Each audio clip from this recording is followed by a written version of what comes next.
आदित्यः प्रथमं नामं द्वितीयं तु दिवाकरः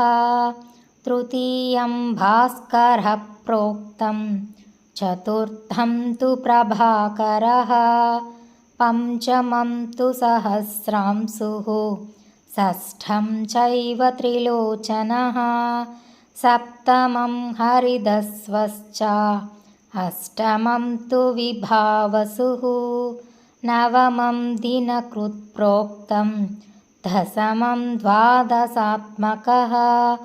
एकादशं त्रयीमूर्ति द्वादशं सूर्य एव च द्वादशादित्यनामानि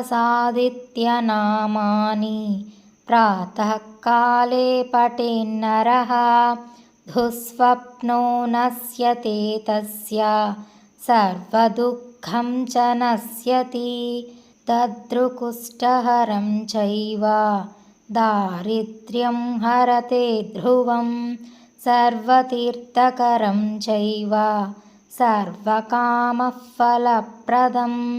यः पठेत् प्रातरुत्थाय भक्त्या स्तोत्रमिदं नरः सौख्यमायुस्तथारोग्यं लभते मोक्षमेव च इति श्री आदित्यद्वादशनामस्तोत्रं सम्पूर्णम्। आदित्यः प्रथमं नामं द्वितीयं तु दिवाकरः तृतीयं भास्करः प्रोक्तं चतुर्थं तु प्रभाकरः पंचमं तु सहस्रांशुः षष्ठं चैव त्रिलोचनः सप्तमं हरिदस्वश्च अष्टमं तु विभावसुः नवमं दिनकृत्प्रोक्तं दशमं द्वादशात्मकः एकादशं त्रयीमूर्ति द्वादशं सूर्य एव च द्वादशादित्यनामानि प्रातःकाले पठेन्नरः दुःस्वप्नो नश्यते तस्य सर्वदुःखं च नश्यति दद्रुकुष्ठहरं चैव दारिद्र्यं हरते ध्रुवं